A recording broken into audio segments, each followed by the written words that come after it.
you so much for having me. I am totally honored to be here. So Delia asked me to talk to you about the 10, about freelancing and personal branding. So I made up my top 10 tips for you, commandments, that I wish that somebody had told me when I was sitting in your shoes. I mean, sitting where you are now. It's like a double metaphor, whatever. Okay, so how many of you are interested in working in media, for sure? And in the news business in particular? Okay, so just give me a sense of what do you want to do, just shout out what you want to do in particular. Sports media? Okay, like sports broadcasting or something Yeah. like that? Okay, well, my tips will apply whether you want to be a freelancer or regardless of what industry you want to work in. So here we go. So to tell you a bit about me and how I got into freelancing was, this is 2014. I was offered a job at a startup to be their news editor and to be a writer for a startup financial news site. I was given the job. I gave my 2 weeks notice at Investors Business Daily, which is actually very close by here, and my manager, my immediate supervisor, my editor, organized a going away party for us at Tompkins Square, our local watering hole that we often went to after work on Fridays. Then just a few days before my last scheduled day, the startup founder retracted her job offer. And she said, I'm not giving you the job anymore. It's a long story why. We don't need to go into it. Then, so I was like, holy shit. And I don't have a job now. And I told my editor what happened, and he was like, well, you really can't stay here because you've already showed emotionally that you want to leave. So, but we will let you freelance, and you can work for us from home. And a lot of people did that at IBD, actually. They continued working for the company even after they quit. So I thought, okay, so not one to cry over spilled milk, I said, okay, why don't I start ghostwriting financial news articles for financial advisors? Because when I was at Investors Business Daily, I covered exchange-traded funds and mutual funds. Do you guys know what those are? Okay, they're basically pooled investments. Like they buy a bunch of stocks and put them in a portfolio, and people buy shares of the portfolio, so they're basically diversifying their money. So when I was there, I just found that so many people, financial advisors, were just so caught up in speaking in their jargon and just using all these like financial buzzwords, and they would say, fat tail risk and like short tail risk, or just like whenever you ask somebody a question, they would just like I couldn't even understand them sometimes. I was like, why don't you just speak in plain English? And I thought, you know what, this would be amazing if they could do that, because a lot of people want to know what their take is on things, but they couldn't communicate in layman's terms. And so I thought, I could do that for people, because I felt like that's what my job was basically to translate what they were telling me and put it into layman's terms for the public to understand, information about the stock market and financial instruments. And even one time I tried to do a Q&A with a financial advisor, and get this, she would have been featured in a monthly special. She would have had the whole half of the A1 section to herself. The ad that goes below that feature costs like tens of thousands of dollars, if not like $100,000. I don't know.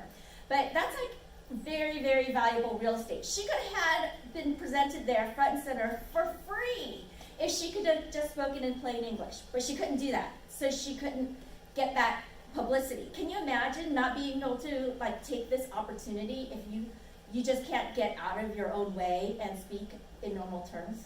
So I thought, like, this is what I could do for people. So that's what I decided to do. And so So basically, for freelancing, I just got on the phone and also emailed everyone I knew, because I had a base of all these people that I used to work with, and said, hey, this is what I'm doing now, let me know if you need help. And so I ghost wrote financial news articles for financial advisors, and they were mostly in industry publications like you see here. Stuff that the normal people wouldn't read, like there's plan sponsor, financial advisor, institutional investor. You might have heard of The Street. Have you heard of Jim Cramer? He's always shouting and screaming.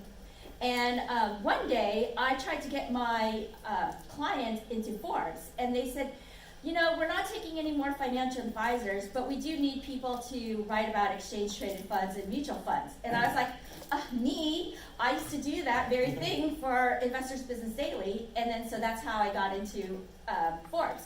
I wasn't even seeking it out or anything like that. It just happened. So what you have to do when you first, regardless of what industry you want to work in, I suggest you join a professional organization. So commandment number 1 is, thou shalt join a professional organization.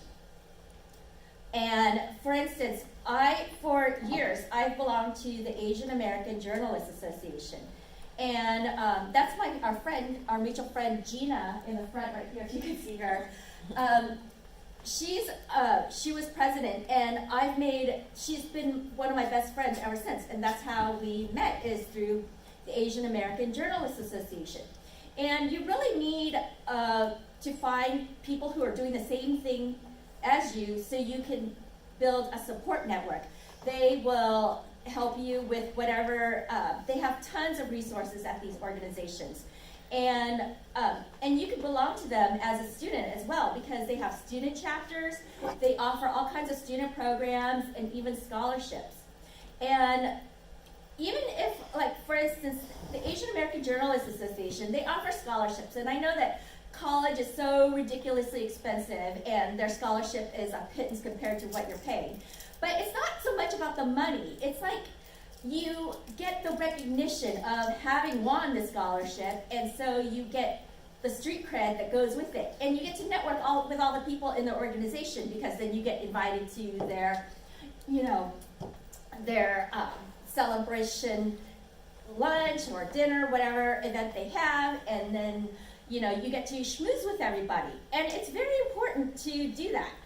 And one time I got a job through AAJA, because one time they contacted the Asian American Journalists Association.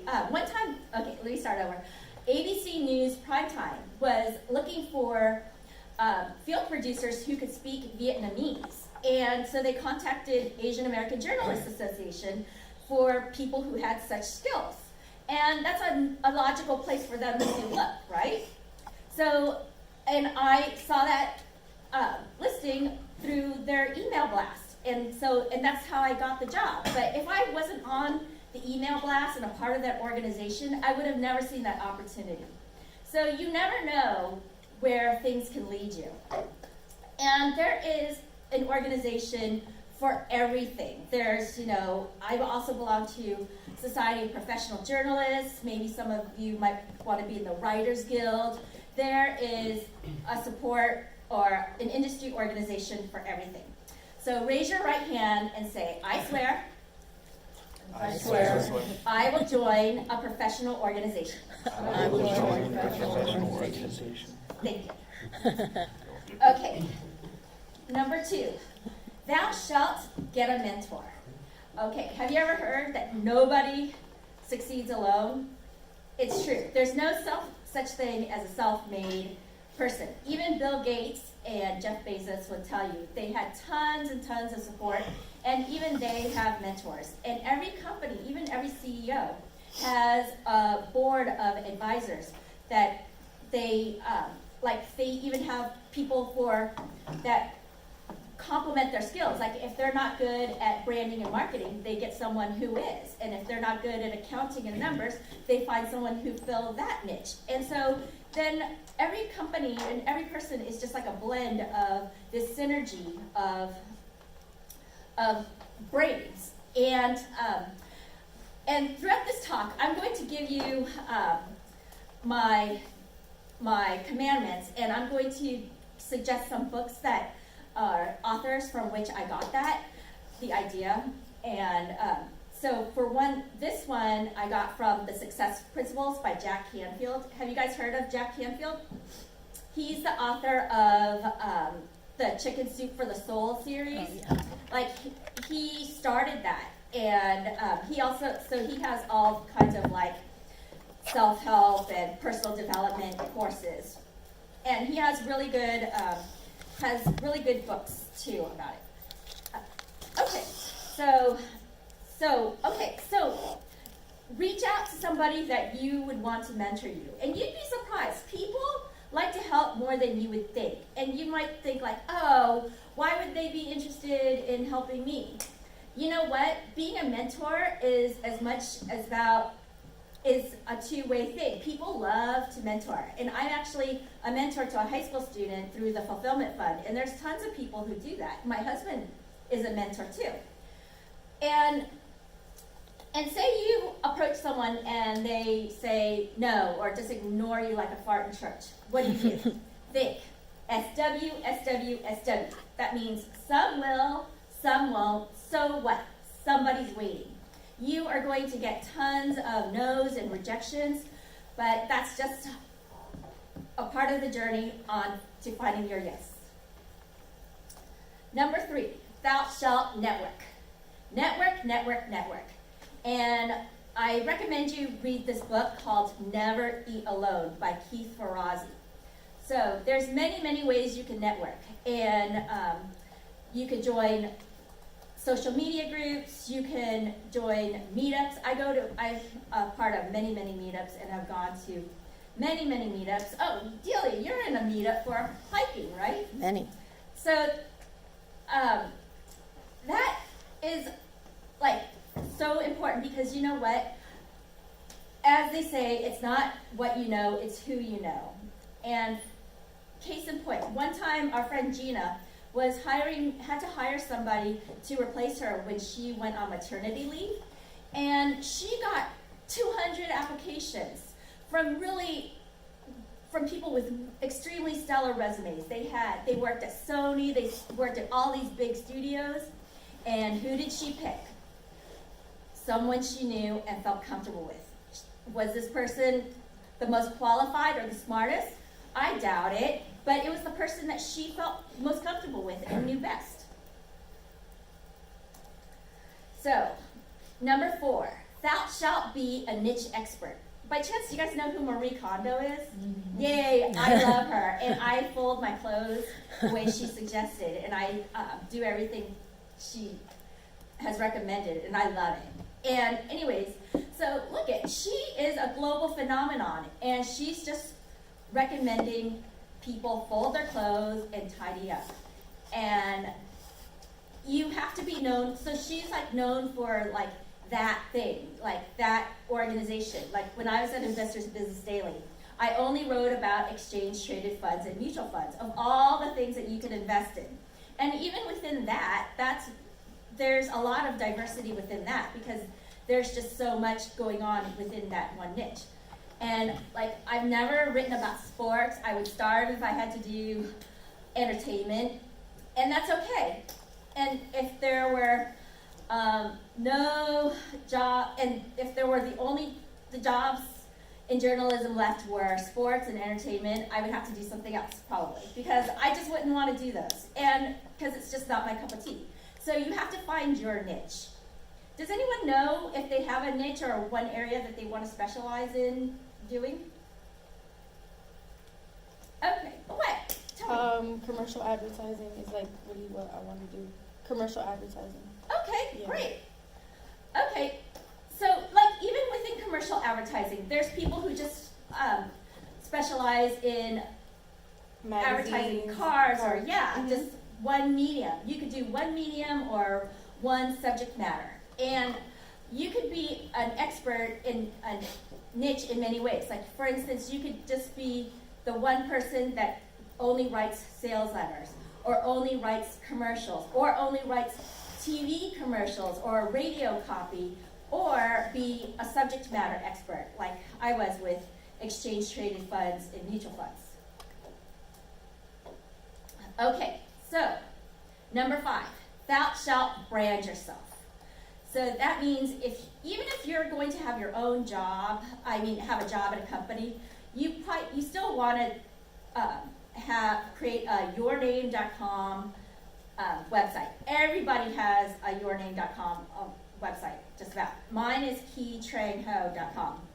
And on that, get testimonials, and get testimonials for your LinkedIn profile too. You never know when you're going to need it. And also get, this is something I learned from an entrepreneur's class I took, is get photos with famous people. Like, even if you just see them, like one time I saw this guy, I didn't even know who he was, but he was a YouTube star in line at getting our luggage at the airport. And all these people were like, oh, can I have a picture with you? I was like, who's that? It's like some YouTube guy that does, like stunts and stuff like that. But, so you want to get pictures with famous people, so you show that you are associated with successful people and that you mingle with successful people, and that just builds upon your brand that you are a successful person. Number 6, thou shalt create mission, vision, and values. Everybody needs to have this, even if you don't have your own business. I think it's really useful to be like your guiding principles in life, so you know like when to say no. And that is like one of the most important things you could do, because you'll get so many kinds of opportunities, and people will be coming at you if you could help them with this, that, and the other thing. And you will probably want to do it just because it sounds fun, but then at the end of the day, you have to focus. Will doing that really support my mission, vision, and values?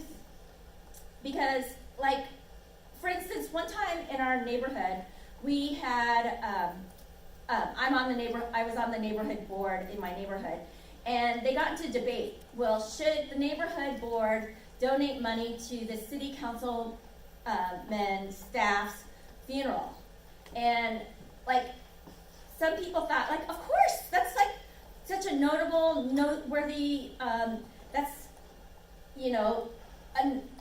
an excellent cause, and like she needs it, and then her family needs it because, it's a funeral. Like, who could say no, like, to somebody who died? But then at the end of the day, the neighborhood has to think, like, does donating money to somebody's funeral really support their mission, vision, and values as a neighborhood organization?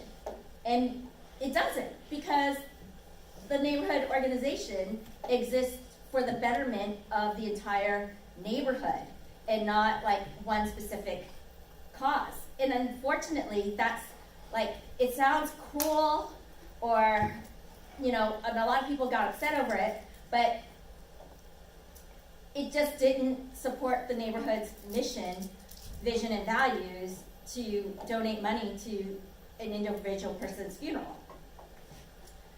Okay, number 7, thou shalt always do your best. And I got this from The 4 Agreements by Don Miguel Ruiz. Have you guys heard of him? Yay! Okay, I love The 4 Agreements. So, in The 4 Agreements, you always do your best, and your best will change. And your best is always what you know at that time. So, a lot of people, I feel like they say they should on themselves, saying, oh, I should have done that differently, I should have done that better. But that's hindsight, because you did the best with what you knew at the time in the situation you were in. And along with always doing your best is always do more than asked and always do more than paid for. And these are 2 principles that are taught in Think and Grow Rich by Napoleon Hill. And I really love this book. I should read it again. Have you guys heard of Napoleon Hill in this book, Think and Grow Rich? It's a classic, and I highly recommend you read it. Anyways, so you will always do more than asked and always do more than paid for. because eventually you will get paid more and you will be asked to do more and given more responsibility. But now you're thinking, what if I do more than asked and then more than paid for, and then the guy next to me is on Facebook all day and he's getting paid the same? How's that fair? Okay, guess what? Joe Schmo, who's on Facebook all day, is none of your business. And he's not for you to judge, and unless somebody's doing something illegal, unethical, or immoral, it's really not your place. It's your supervisor's responsibility to deal with that, not you. And one thing you have to assume is that everyone is doing their best. It's your judgment of whether he's slacking off. He may be doing something completely different that you know nothing about.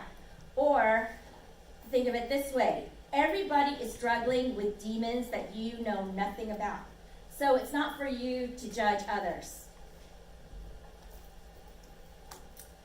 Number 8, thou shalt sharpen the saw. And this is one of the habits of highly successful people, is to always be learning. You always, ABL, always be learning. And like many of the things that I'm doing today did not exist when I was in college. And it's not because I'm ancient and old enough to be your mother, but it's because like technology changes so fast.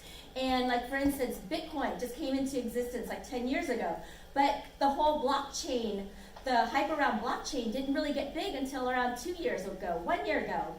And last year I worked for a blockchain startup, and I had to learn everything from on the fly and basically learn as I was going. That wasn't even in diapers when I was in college. And same with exchange traded funds, which I covered, is that didn't even exist when I was in college. That was a relatively new financial product that came on like maybe in the mid 90s or something, or like something around there. But even after something is introduced, it takes a while for it to get traction, for it to get big. So there's still opportunity for you to learn and hop on if you're interested in moving in that direction. And of course, you can always learn just by reading or attending seminars or taking online courses or attending conferences, industry conferences. Okay, now this is a doozy. Number 9, thou shalt ask for payment up front. When you're a freelancer, you must ask for payment up front. And I learned this the hard way. And the reason I put this picture of Donald Trump up here, it's not because it's out of a political thing. It's just because there's a lot of stories that he did not pay his contractors. And the stories that his contractors share are similar to ones that I've experienced. Like, for instance, one time I did some work for a mutual fund manager, and I billed him, and months went by and he didn't pay me. And so I called and emailed them, and they gave me the we pay our bills on Monday and you'll get it on Tuesday, whatever, run around. And weeks go by again, nothing. And then so I reached out to a PR person that we mutually knew, and I said, what's up with this? He hasn't paid me. And then I learned that he didn't even pay his web designer. He didn't pay other people. And then I was like, there's something wrong here, because there's never one cockroach. And then so I reached out to, a securities exchange and they had a website that he posted articles to. And so I said, hey, something's going on here. This guy's not paying his bills, and I find that really troubling. And I find that, if he's not paying his bills, what else is he cheating on? And then a few months down the line, I found out that he was being investigated by the SEC, the Securities and Exchange Commission, for defrauding his investors. So I was lucky that I eventually got paid, but other people didn't. And this happens all the time. And I would just hate for that to, you know, happen to other people, because like, I feel like I've heard so many stories of people just going out of business because they didn't get paid. And like, have you guys heard about the Fire Festival? Okay, so I just watched the documentary, this past weekend, and I felt horrible for that woman, for all these people that didn't get paid. And like, what are they supposed to do now? You know, that's devastating. So if you're going to freelance, just ask for payment up front. Some people will be like, well, how do I know that you're going to deliver? It's like, they just have to trust you, and you're going to deliver on your promise. And finally, number 10, the last one is, thou shalt not compare yourself to others.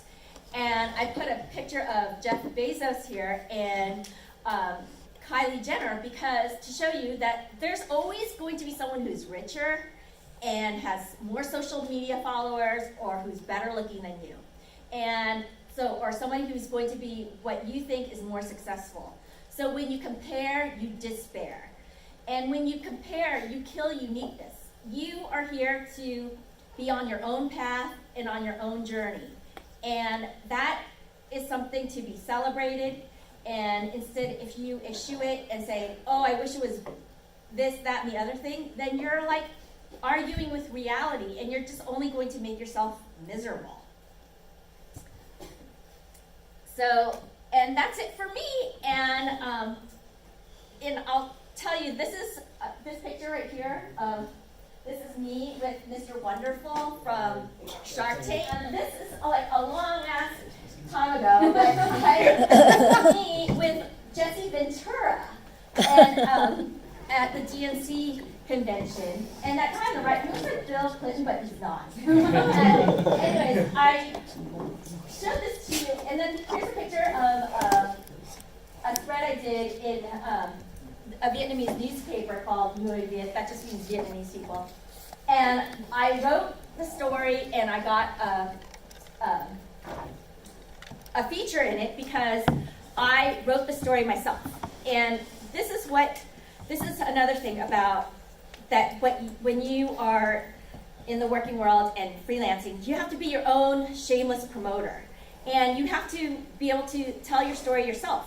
Because, like, for instance, that picture of me with the kids, it was on a medical mission in Vietnam.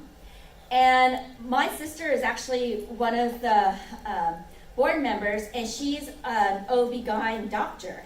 And she does amazing work in Vietnam. She's doing surgeries, and there's like, she paid for some people's surgeries, and now they walk because of what she did. But unfortunately, it's me who gets this spread in the newspaper, because I just show up and say, hey, I'm volunteering, you know, because I have the gift of gab, and I could share a compelling story. But my sister's not being featured because she doesn't have the gift of gab, unfortunately. Well, she talks a lot, but it's just not, she wasn't as good of she couldn't write a good story about it and provide insights. And so, like, if you don't think if that's not injustice to you, I don't know what is. Okay, so, and my email is up here, this is my Twitter. Feel free to email me if you have any questions.